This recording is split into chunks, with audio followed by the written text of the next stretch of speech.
Yung play-by-play commentator at kasama ko ang napakapoging coach. Coach, magpakilala ka. Yes, good afternoon to each and everyone. I'm Coach Paul Seb, ang inyong magiging basketball analyst for this afternoon. So partner, this is a very exciting ball game. This Labo team coming from so far inside the paint, partner. Tama, and nakita natin na despite two giants, medyo nahirapan, but a breakaway pass with the Del Rosario Jr. and Malyapre connection to the Team Labo.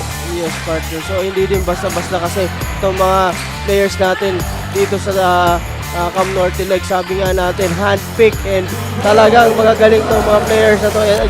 And just like that, ayun na nga si Tikboy Del Rosario for another 2 points. The mess made by Villa Marzo. Para connection there. Ranieses now with the ball. To the side. Kicks it up to Jose. Anderson to Ochoa. No good. And went again. Grabe ang sipag nitong isang Villa Marzo. Kasi yung pasa ni Viera, dapat unang tingin niya pala, pakakita niya kay Malyapre, binitawan niya yung bola na yan. And with that, Del Rosario, si Tikboy shooting 3 points from the corner. Is binawi ngayon ng Santa Elena at dinagdagan pa. So, ito nga partner, sabi nga natin, this will be a seesaw battle. Of course, huwag din natin kalimutan na itong Team Labo is,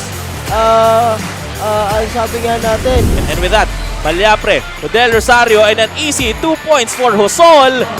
Ito yung hindi na anticipate ng Team Labo. Several breakaway pass ang nangyayari with an easy 2 points. Nag-struggle sila. Ang sabi nga natin, kayang bumalik sa mga ganitong sitwasyon. Easily nakakambak ng Santa Elena. Ito na naman, 3 against 2 to Del Rosario using the board. But misses to Josol. Del Rosario once again cleaning up his own mess. And good recognition at the part of Labo that the momentum is on Santa Elena and calls for a timeout. So ganun lang partner, kabilis yung lamang ng Labo is binawi ngayon ng Santa Elena at dinagdagan. Given to them. Del Rosario passing to Josol. Back to Del Rosario in his favorite spot. 3 points! Grabe naman tong Del Rosario. Pag pinabayaan mo dito sa corner, left and right, sure ball. Para drive by Ranieses, but a very short one, no? Ito na, si Olivera, pass it to Josol, then back to Del Rosario. Ito yung kailangan nilang gawin. They are using 2-man defense to guard this big guy by the name of Bernal, but Del Rosario dancing and prancing, attacking the basket, securing the points and tying the ball game with 60 points for both teams. Napakagandang laro, Coach Paul. So kaya ulitin natin, this is a seesaw battle with these two good teams. Kung sino talaga ang aalago dito kasi they are not giving up. And eto na si Del Rosario with behind the back pass to Olivera. Olivera reclaiming the glory for Santa Elena.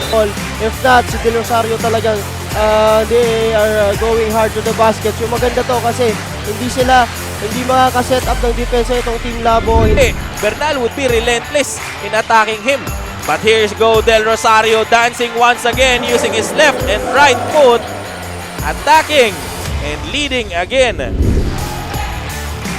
Kay Jose but misses the shot. Del Rosario, Tikboy attacking once again, carrying the ball from coast to coast, but a foul was called. Bernal to Jose. Ranieses back to Alanis. What a good ball movement, but misses the shot. And of course, the second attempt by Bernal there. And a good pass. Josol to Del Rosario with behind the back spinning pass. I don't know how to describe it, but nonetheless, it connected. Napakagandang galaw ang ipinapakita ng Santa Elena for the last 2 minutes of this third quarter. Eto na.